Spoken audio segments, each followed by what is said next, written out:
반갑습니다. 공장 투자의 진심인 남자 셔리형입니다. 자, 오늘 또 저와 함께 공장 경매로 나온 물건을 살펴보면서 공장에 대한 정확한 가치 판단을 해보는 연습들을 해보도록 하겠습니다. 경기도 평택시 포승읍에 위치한 공장이고요. 포승읍 같은 경우에도 주변에 이제 평택항이랑도 거리가 가깝고 이 평택에서 평택항까지 은근히 공장 창고에 대한 수요가 많은 지역이기 때문에 이런 물건은 그 주변에 대한 수요 그리고 가격, 전반적인 입지 이런 것들을 종합적으로 판단을 해가지고 가격적인 메리트가 있다라고 하면은 도전을 해볼 물건이긴 하죠. 자, 그러면 경매 정보지에 나와 있는 기본적인 정보를 빠르게 확인하고 제가 현장에 방문해서 촬영한 현장 영상을 보시면서 이 물건이 어떤 특징들이 있는지 같이 한번 살펴보겠습니다. 자, 사건 번호는 202 타경 42359번 물건이고 소재지는 아까 말씀드린 대로 평택시 포승읍 석정리에 위치해 있습니다. 물건 종별은 공장이고 토지 면적이 좀 넓습니다. 3,577평 정도 되고 있고 건물 면적 역시 1,700평이 좀 넘는 평수입니다. 근데 이따가 이제 정보지에서 보시겠지만 이 1,721평이라는 이 평수가 건물이 뭐 꽉 차 있는 게 아니라 건물하고 그 천막 면적 있죠.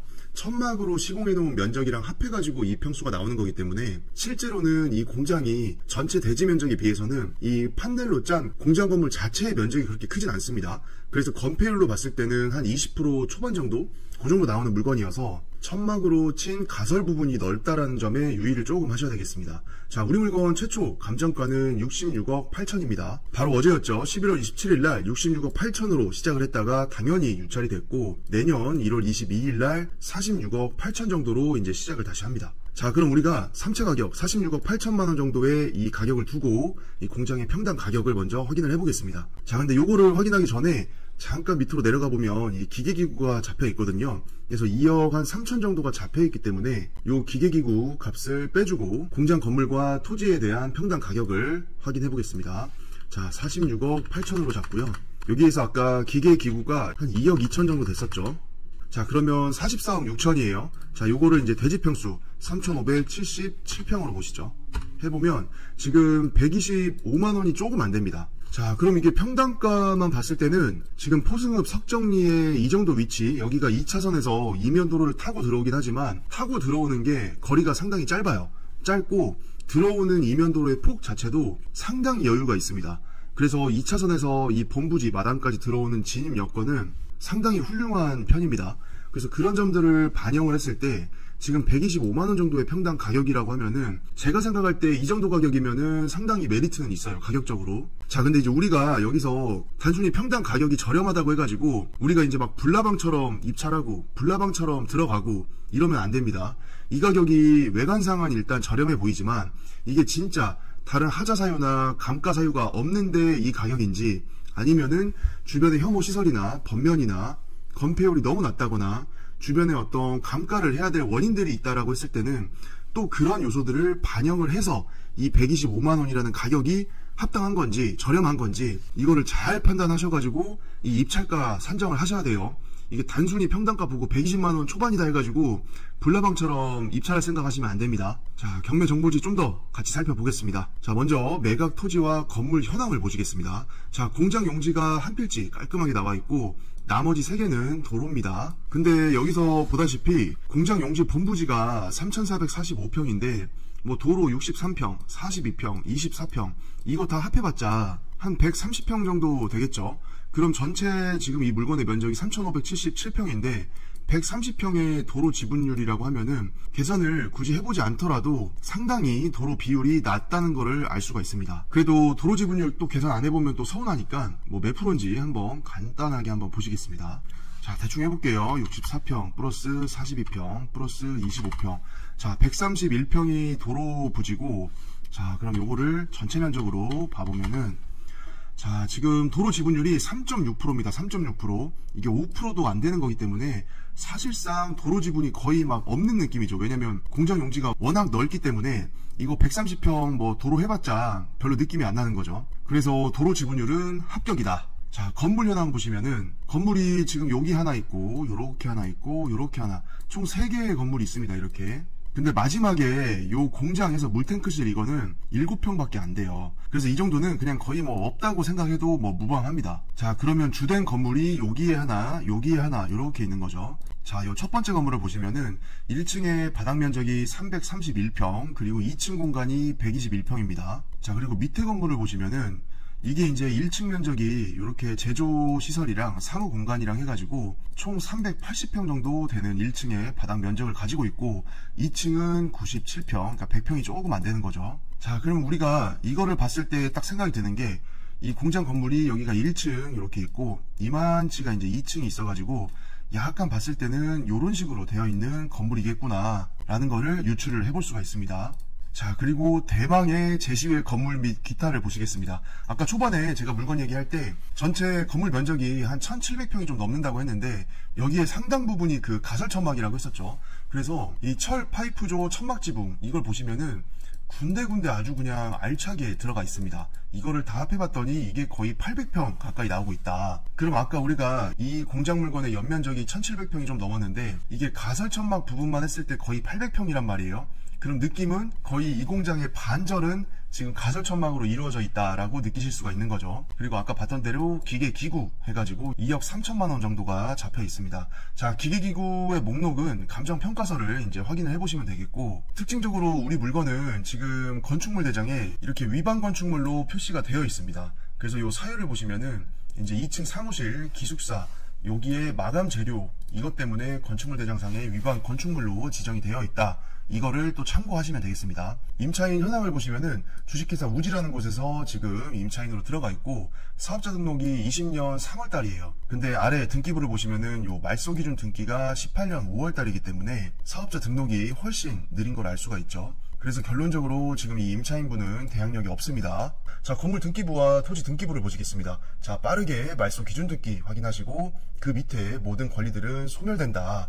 토지 등기부도 마찬가지죠. 그래서 권리 분석상에 특별히 하자사항은 없고, 자, 여기 마지막에 보시면은 부실채권 상담이라고 해가지고 요 AMC의 요 채권 담당자 이렇게 적혀 있는데 이 물건이 지금 채권자가 유동화죠, 유동화. 자, 그래서 이 물건을 MPL로 접근하실 분들은 아래에 연락처로 연락을 해보시면 되겠습니다. 자, 본 영상에서는 MPL 어떻게 하는 거냐 요거는 따로 설명을 안 해요. 왜냐면 MPL만 설명을 하더라도 이게 뭐 그냥 10분, 20분 가지고는 좀 모자라기 때문에 우리가 지금 이 영상에서는 경매로 나와 있는 이 공장이 정확히 어느 정도의 가치가 있을지 현장 영상을 보면서 어떠한 특징들이 있는지 이 유찰된 3차 가격을 보고 이 가격에 들어가야 될지 말지 이런 공장에 대한 가치 판단을 같이 해보는 거기 때문에 MPL은 제가 굳이 여기서는 설명을 하지 않습니다. 자, 그럼 우리가 경매정보지를 빠르게 한번 살펴봤고 이 현장 영상을 보시기 전에 이 포승읍 석정리에 나온 이 경매 물건이 위치한 입지를 확인을 해보고 가겠습니다. 자, 가운데 보이시는 게 우리 경매 목적물입니다. 딱 보더라도 여기에 건물 하나, 오른쪽에 건물 하나, 그 다음에 지금 나머지는 다 천막입니다. 천막. 그러니까 이게 얼추 이렇게 위성사진으로 보더라도 공장만큼이나 지금 천막이 엄청 많다는 것을 알 수가 있죠. 자, 그리고 여기에서 조금만 나오게 되면 2차선 국도가 있습니다. 그래서 공장에서 국도까지의 거리가 100m 정도밖에 안 됩니다. 지금 100m 정도밖에 안 되기 때문에 2차선에서 진입 자체는 상당히 좋다라는 것을 알 수가 있겠고요. 자, 지도를 조금 넓게 보겠습니다. 자, 벌써 여기 IC 하나 보이죠? 서평택 IC. 자, 그럼 이렇게 보더라도 우리가 서평택 IC에서 나와가지고 여기가 이제 나오는 사거리죠. 여기에서 요렇게 도로를 타고 들어갈 수가 있다. 자, 그러면은 이 정도 거리면은 5분 컷입니다. 5분 컷. 그래서 거리가 상당히 가깝고요. 그 다음에 이게 뭐 도로도 되게 쉽습니다. 이게 IC 나와서 우회전 한 번, 우회전 두 번, 우회전 세 번, 그 다음에 도로 따라서 쭉 오다가 좌회전 한 번. 그래서 우회전 세 번에 좌회전 한 번 하시면은 공장 마당까지 바로 들어올 수 있다. 자, 그리고 지도를 좀 더 넓게 보면 자, 여기 익숙한 거 보이죠? 여기 평택항, 여기가 이제 국가산단이에요. 그래서 여기 포승지구가 위치해 있고 이 포승 국가산단에서도 거리가 상당히 가까운 걸 알 수가 있습니다. 자, 그리고 우리 물건지에서 조금 오른쪽을 보면 여기 이제 안중읍 시내가 있죠. 여기 이렇게. 그리고 안중 시내에서 좀 올라가면 청북 신도시가 위치해 있는 걸 알 수가 있고 여기에서 또 조금 올라가면 이 평택 제천 고속도로에 청북 IC가 바로 위에 있습니다. 그리고 이 청북 IC 주변으로 상당히 많은 산업단지들이랑 개별 입지 공장들이 위치해 있는 걸 알 수가 있죠. 좀 더 줄여보면 이쪽에 이제 고덕 신도시가 위치해 있는데 이게 고덕 신도시와의 거리는 살짝 조금 떨어져 있는 느낌이긴 합니다. 하지만 어쨌거나 이렇게 이제 평택 신도시에서 38번 국도를 타고 좌우로 이동을 하면서 이 도로가 여기 평택 항까지 이어지는 거죠. 자, 그리고 조금 더 내려가 보면 이렇게 서해안고속도로를 타고 서해대교를 넘어서 이제 당진 쪽, 송악 쪽 이쪽 산단으로 또 넘어가는 그런 전체적인 입지를 가지고 있습니다. 자, 그래서 우리 경매 물건이 여기가 엄밀히 따지면은 공장의 밀집 지역은 아니에요.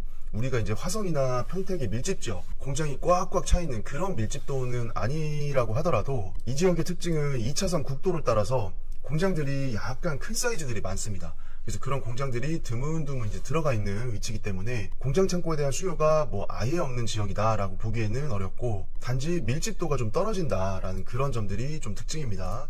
자, 그리고 지적 편집을 보시면은 이게 대부분 농림 지역으로 해가지고 다 논바닥으로 쓰고 있어요. 그래서 논바닥으로 쓰고 있는 부분들 외에는 지금 계획관리가 이렇게 일부 이렇게 들어가 있는 거고, 4차선 국도나 2차선 국도를 따라서 이런 식으로 공장들이 드문드문 들어가 있는 지역이 요 동네의 특징입니다. 자, 우리 물건지 주변을 보더라도 공장의 사이즈들이 뭐 60평, 70평 이런 거 없어요. 이런 게 거의 없고, 다 보면은 건물 면적이 막 몇백 평, 1000평 이상 이런 대형 공장들만 들어가 있고, 요거는 지금 주차 차량이 상당히 많죠. 요게 이제 포드 링컨이었나? 이 수입 차량 PDI 하는 센터 같거든요.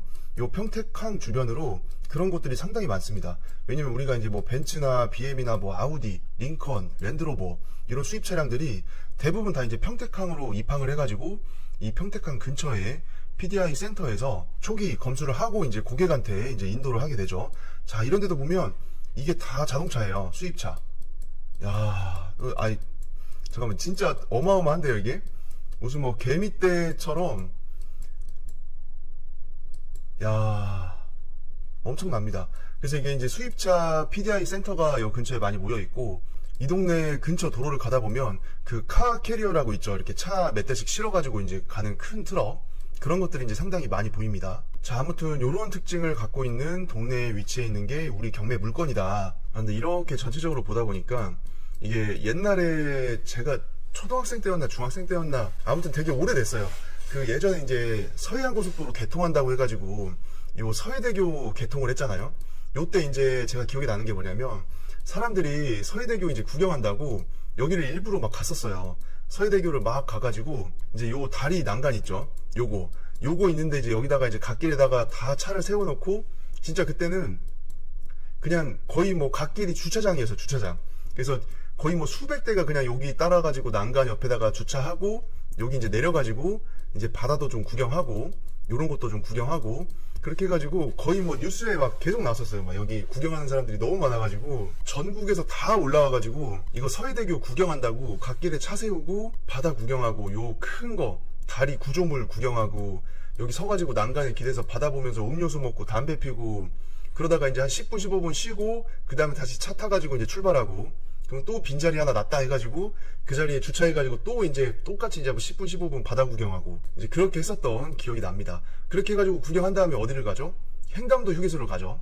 여기 행담도 휴게소에 가서 이제 맛있는 걸 좀 사 먹고, 그때 여기 이제 아울렛까지 같이 있는 휴게소다라고 해가지고 바다 한가운데 있는 아울렛, 그 다음에 고속도로 휴게소 이런 게 이제 화두가 돼가지고 상당히 한동안 요 행담도 휴게소가 인기가 되게 많았습니다. 뭐 우리 경매랑은 뭐 전혀 뭐 상관없는 얘기긴 한데, 이쪽 지역을 이제 전체적으로 입지를 보다 보니까 뭐 이런저런 생각이 많이 납니다. 자, 이제 쓸데없는 얘기 그만하고 현장 영상으로 바로 가시겠습니다.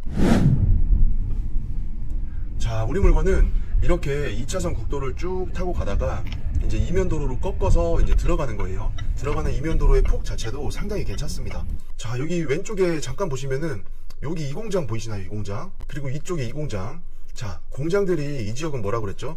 다 사이즈가 커요. 그래서 우리가 화성에서 뭐 많이 봤던 뭐 60평, 70평짜리 건물 공장 뭐 이런 게 아니라, 이런 작은 공장에 대한 수요보다는 이렇게 이제 대형 공장, 건평이나 대지나 이런 마당의 넓이, 이런 것들이 넓은 공장들에 대한 수요가 상대적으로 더 많은 지역이다. 이게 이제 이 석정리 포승 근처의 특징이었죠. 자, 그리고 이 공장은 보면은 이게 못해도 층수가 한 4개는 되는 것 같습니다. 이렇게 하나, 둘, 셋 하고 여기 또 이제 이렇게 창문이 있고 1층, 2층, 3층, 그 다음에 여기 4층 이런 식으로 이제 돼 있는 것 같아요.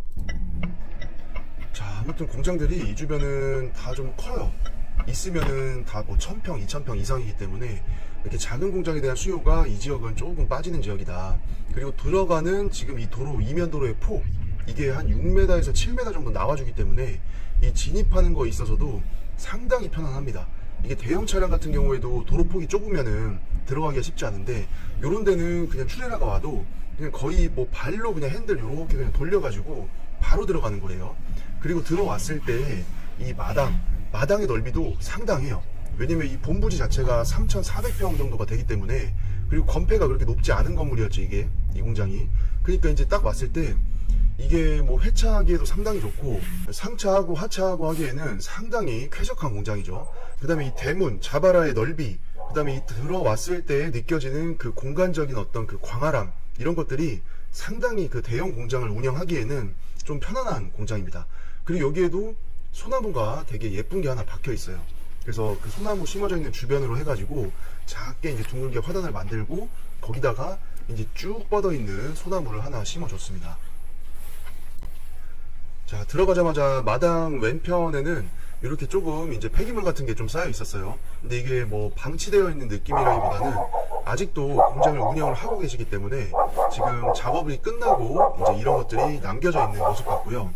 지금 개 짖는 소리가 계속 나죠? 여기에도 개가 한 마리 있었습니다. 자, 여기 멀리 보이시는 얘는 약간 흑구 검은색 개인데 상당히 많이 짖었어요.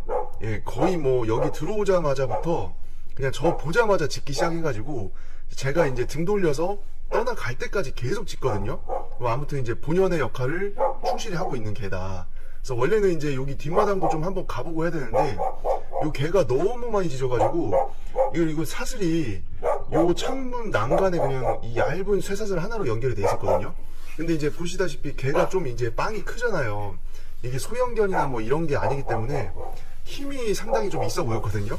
그래서 더 가까이 갔다가 얘가 흥분해가지고 이제 힘을 줘가지고 막 짖고 뭐하고 하다가 쇠사슬이 끊어져가지고 그럼 저한테 이제 달려들까봐 무서워가지고 그냥 일부러 더 이상 가까이 접근하지 않았습니다. 그래서 저 부분 안쪽까지는 굳이 안 들어가 봤고, 지금 보면은 마당 공간이 엄청나게 넓은 공장인데 거기에서 거의 한 3분의 1 정도? 한 2분의 1 정도? 그 정도를 천막으로 또 쳐놨습니다. 그래서 천막 안에 이렇게 천막을 견고히 해가지고 이 안에 이제 적재라던가 여러가지 뭐 원재료, 그 다음에 설비 이런 것들을 다 보관을 하고 있었어요. 그래서 여기도 보면은 이 아까 봤던 천막이 이제 한 단이고 요 안쪽에 또 아치형으로 해가지고 이렇게 두 단이 돼 있습니다. 그래서 거의 뭐 약간 이게 무슨 느낌이냐면 그 야구 경기장 중에 돔 경기장이죠, 돔. 그래서 돔으로 되어 있는 경기장 들어오는 약간 그 느낌이거든요. 이게 워낙 높고 커가지고 진짜 그 야구 돔 경기장을 온 그런 느낌이 살짝 드는 그런 공장입니다, 여기가. 그리고 이제 마당 요 천막 밑에는 요 수지 재료들, 그래서 보니까 뭐 폴리에스테르 레진 뭐 이런 것도 많이 있었고 플라스틱 쪼가리 이런 것들이 좀 많이 있었어요. 여기도 이제 우리가 지난번에 봤던 공장이랑 마찬가지로 그 합성수지 PE 제품 만드는 공장이거든요. 그래서 그거에 쓰이는 이 원재료들이 상당히 많이 입고가 돼 있었고, 자, 들어와 보면은 이렇게 판넬로 해가지고 왼쪽이랑 오른쪽 공장 공간을 좀 분리를 해놨습니다. 그래서 이제 오른쪽에서는 이제 작업을 하는 공장 같고, 근데 설비는 이제 다른 동에 많이 있고, 여기는 약간 적재하고 보관하고 중간에 이제 왔다 갔다 하는 약간 그런 역할로 쓰이는 공장 공간 같아요. 자, 그리고 바닥은 좀 긁히고 까진 부분들이 좀 많이 있긴 했지만 사실 이 공장의 연식을 생각을 해보고 이 공장의 작업 환경을 생각을 해봤을 때는 바닥의 어떤 마감 상태가 그래도 그렇게 막 많이 훼손되어 있지는 않았습니다. 그리고 이쪽에 이제 남녀 화장실이 가장 안쪽에 붙어 있었고, 특징적으로 오토바이가 여기 하나 있었어요. 잠깐만, 아니 여기 안에 보니까 여기 잠깐 보시죠. 아니 술병들이 요거 보이시나요? 여기 처음처럼, 여기 보니까 이제 처음처럼이라고 적혀 있고, 요 가운데 빨간 뚜껑 가운데 이제 빨간색이 하나씩 껴 있는 것 같고, 대부분은 이제 처음처럼이나 아니면 후레쉬 이런 것들이 좀 많이 쌓여 있네요. 이게 여기 작업하시는 분들이 술을 엄청나게 드시는 것 같아요. 와, 저렇게 많이 있는 것도 처음 보네. 자, 그리고 여기는 이제 여기 일하시는 분이 뭐 한 번씩 이제 이용하시는 오토바이 같은데, 이게 기종을 보니까 엔진 커버나 이런 쇼바의 형태 이런 걸 봤을 때는 이게 이제 그 엑시브 있죠. 엑시브 기종인데, 이게 바퀴 두께를 봤을 때는 엑시브 125는 아닌 것 같아요. 엑시브 250인 것 같고, 여기 혼도 약간 불법으로 좀 개조를 해놓으셨네요. 이게 오토바이가 원래 경적을 울리면 소리가 되게 작거든요. 그래서 본인의 어떤 안전을 위해서 이제 혼을 좀 개조하시는 분들이 있습니다.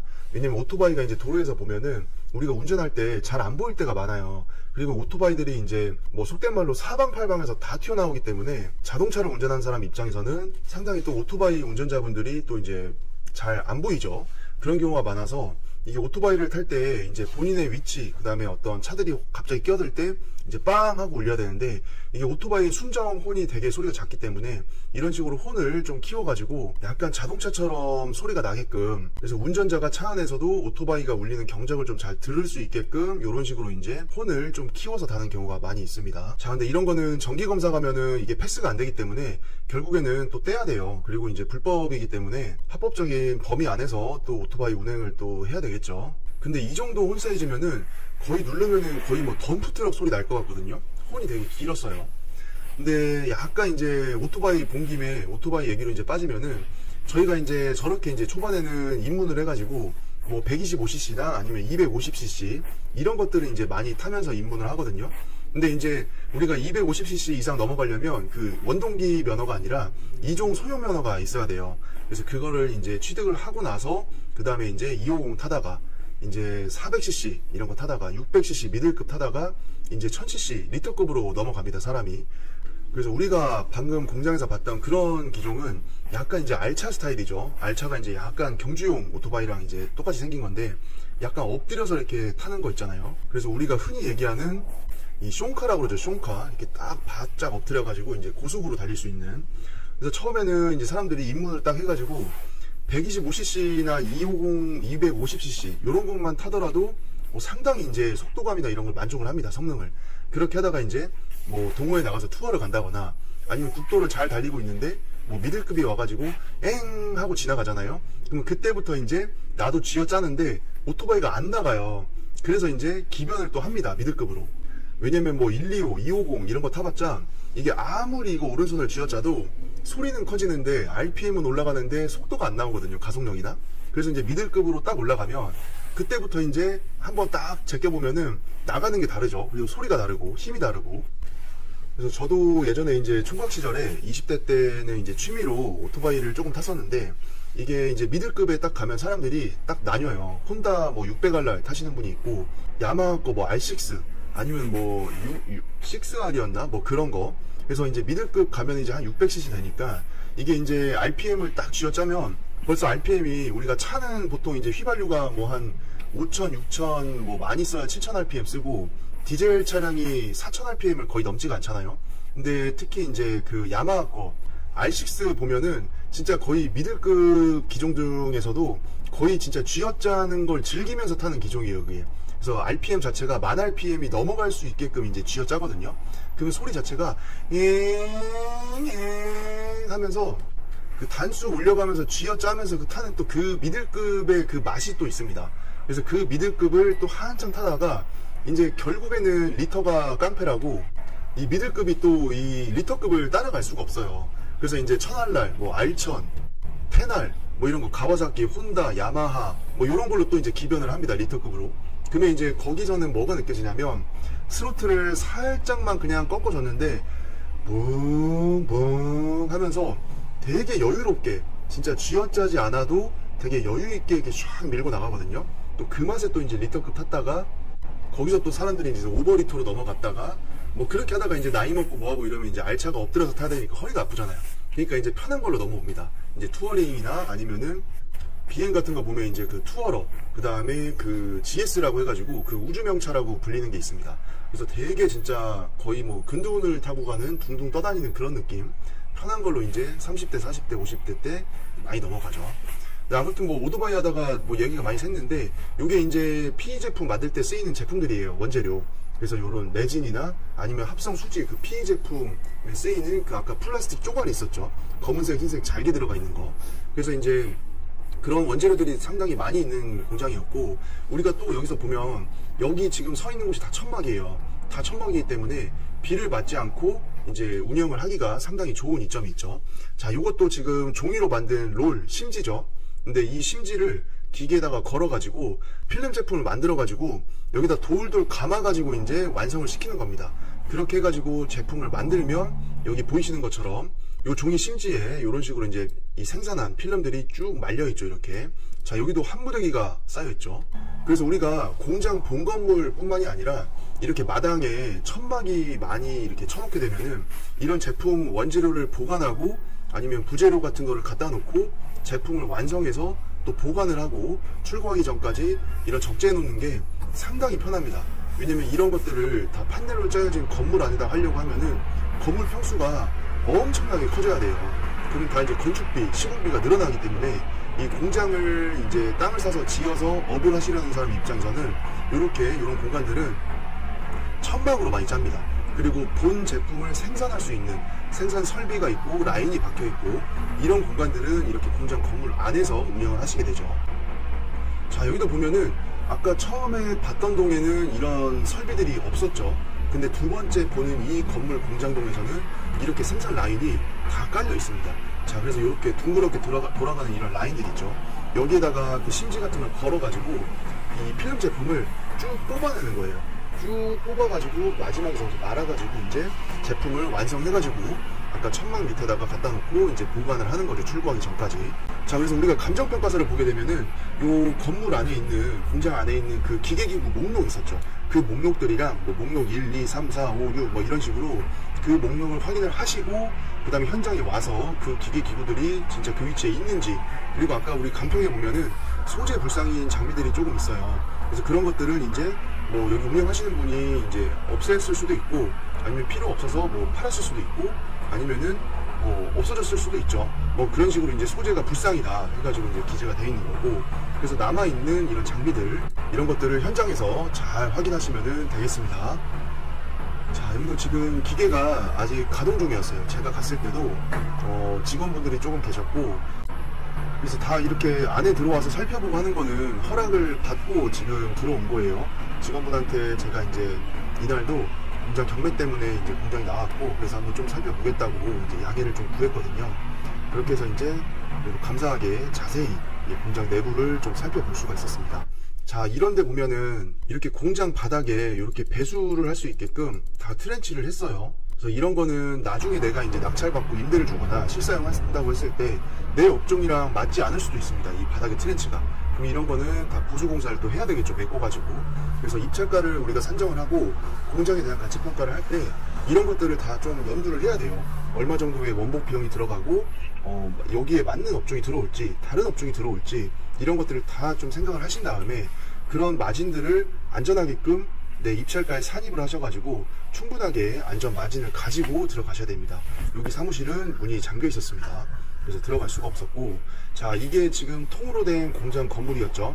요 안에 판넬로 이렇게 이제 공구나 자재들 이런 거 보관할 수 있는 약간 보관실 같은 것도 판넬로 짜놓고, 화장실 짜놓고, 사무실 짜놓고 이런 식으로 이제 공장을 쓰는 거예요.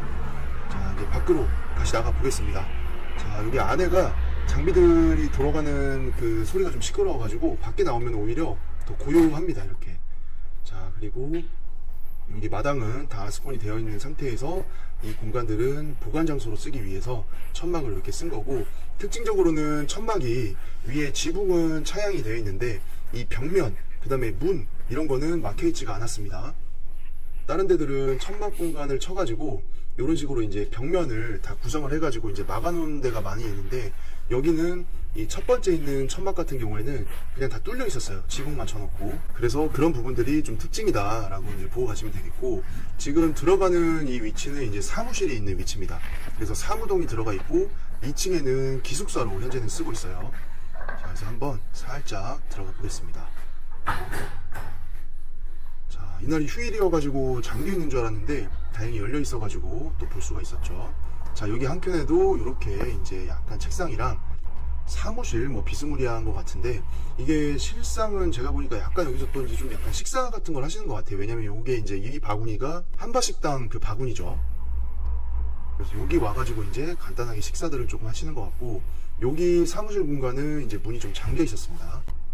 그래서 사무실 공간은 실제로는 좀 살펴보기가 어려웠고, 자, 이렇게 이제 내부 계단을 통해 가지고 2층으로 올라가 보면은 기숙사가 펼쳐져 있습니다. 그래서 아까 우리 그 건축물 대장 여기 보면은 그 기숙사의 그 재질 때문에 지금 이게 위반 건축물로 그 저기가 됐다고 했잖아요.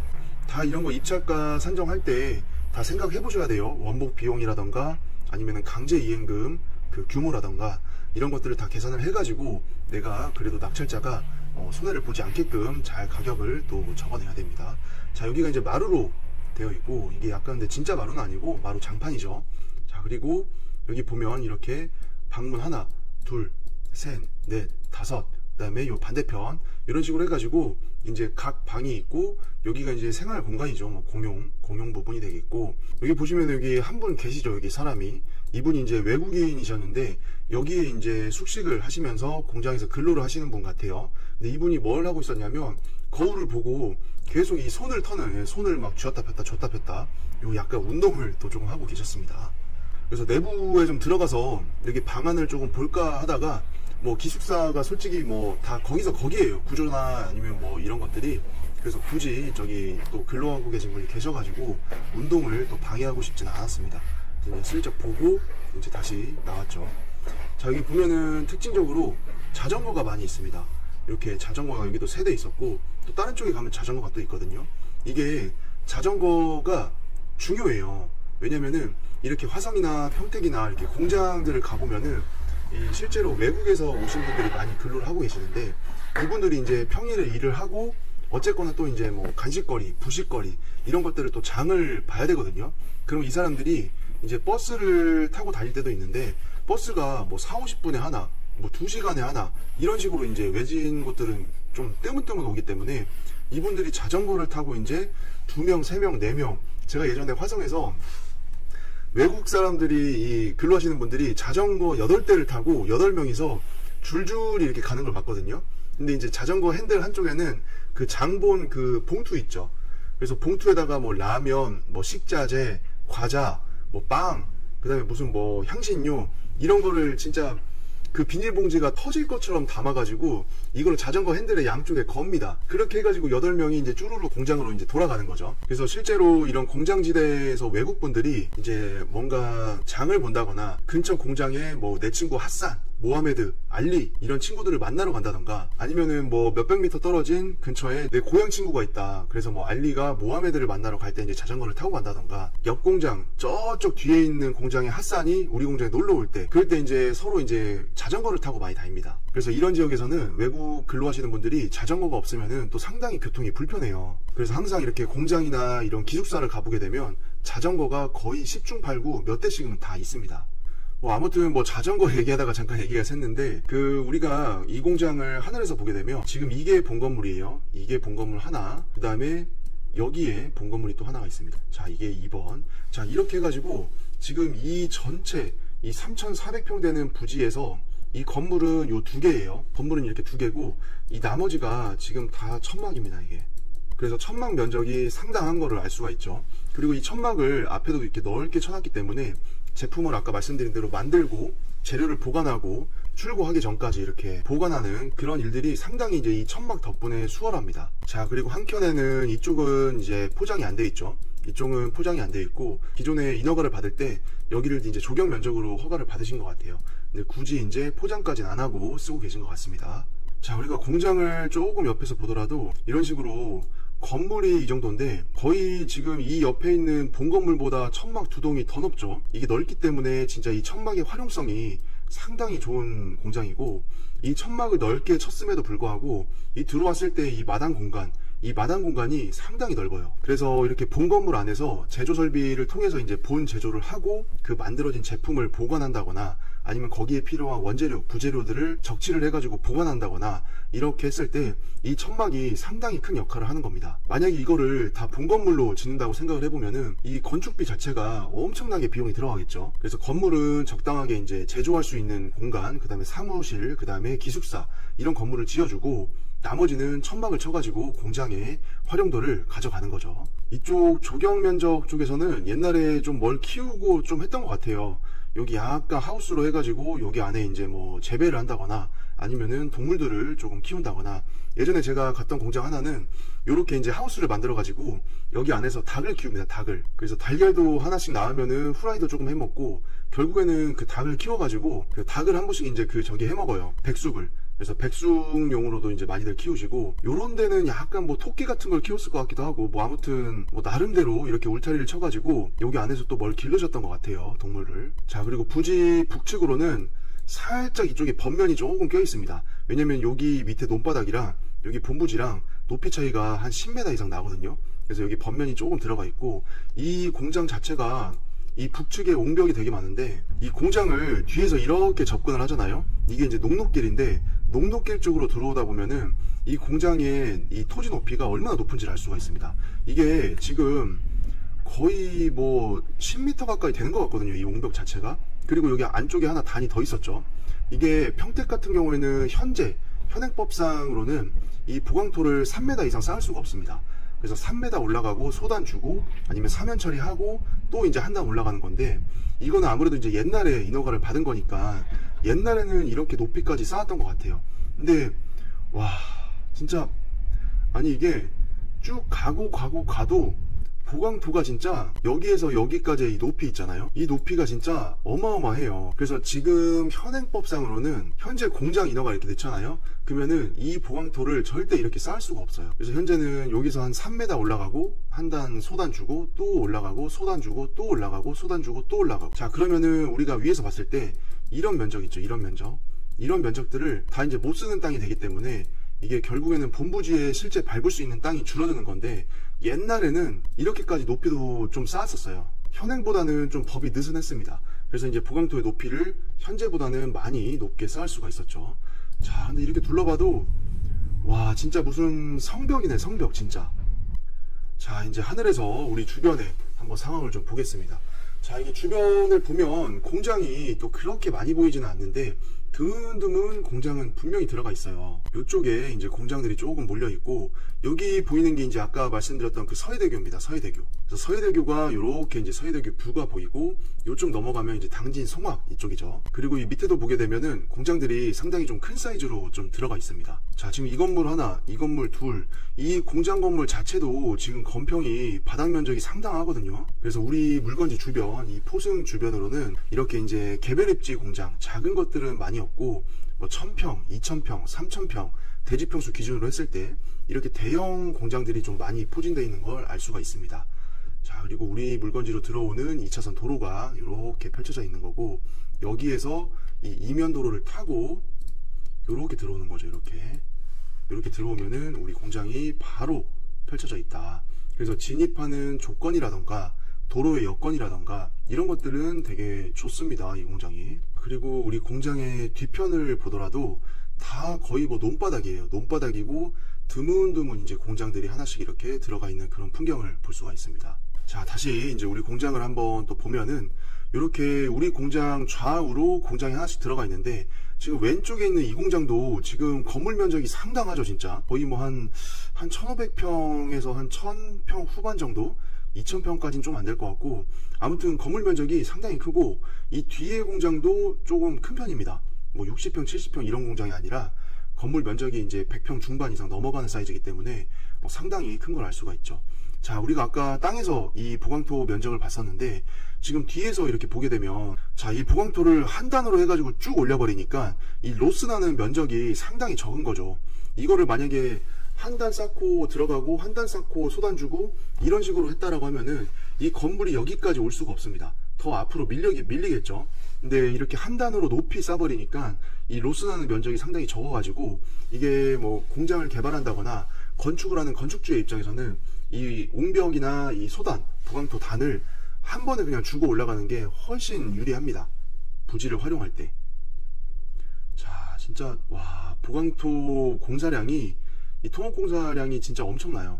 보강토가 여기서부터 저기까지 쭉 쌓여 있는 거니까, 야, 엄청납니다. 이쪽은 또 이제 재생블럭을 썼네요. 저쪽은 보강토를 쓰고. 근데 뭐 이러나 저러나 진짜 뭔가 알차게 잘 쓰신 것 같아요. 자, 아무튼 이렇게 해서 오늘 경기도 평택시 포승읍에 위치한 이 공장 한번 같이 살펴봤고요. 다시 그 경매 정보지로 이제 돌아가 보면 생각을 잘 해야 됩니다. 이게 지금 3차 가격 46억 8천만 원 정도를 평당가로 했을 때 아까 기계기구 감정가 빼고 나오는 게 평당 125만 원이었잖아요. 그러면 우리가 원형지가 이 동네에서 100만 원 미만으로 나오고 거기에 공장을 건축하는 시공비나 인허가 비용, 토목공사 비용 이런 걸 다 버무려 봤을 때 절대 120만 원에 이 정도의 규모의 공장을 짓기가 진짜 힘듭니다. 그래서 그런 점을 생각을 해봤을 때는 이 125만 원의 평당 가격이 3차 가격이 상당히 저렴한 축인 것 같기는 해요. 하지만 무턱대고 이게 또 저렴하다고 해가지고 불나방처럼 들어갈 게 아니라 이 포승읍 석정리 주변의 공장 창고에 대한 수요, 그리고 이 정도 토지 평수, 이 정도 건물 평수에 대한 공장 창고에 대한 수요가 어느 정도 되는지를 면밀하게 조사를 하신 다음에 이거를 투자자가 임대를 줄 거면은 그런 조사를 잘 해가지고 입찰 가격을 산정을 하셔야 되고, 실사용자가 들어온다고 했을 때는 내 업종에 맞는 대지 면적과 건물 평수인지 이걸 보신 다음에 이 정도 포승읍 이 위치에 들어가도 내가 사업을 운영하는 데 있어서 지장이 없고 시너지가 날 수 있겠다 라고 하면은 이제 입찰을 들어가시는 거고, 그렇지 않고 애매한 경우에는 또 입찰을 들어가시면 안 됩니다. 그래서 이 가격이 평당 가격 120만 원대는 저렴한 거는 맞지만 내 포지션이 투자자인지 실사용자인지 이런 것들을 면밀하게 분석을 하신 다음에 주변에 나와 있는 매물의 현황, 그리고 임대차 현황, 임대차 속도, 매물 소진되는 속도 이런 것들을 잘 분석하셔가지고 입찰을 들어가시길 바라겠습니다. 자, 오랜 시간 같이 시청해 주셔서 감사합니다.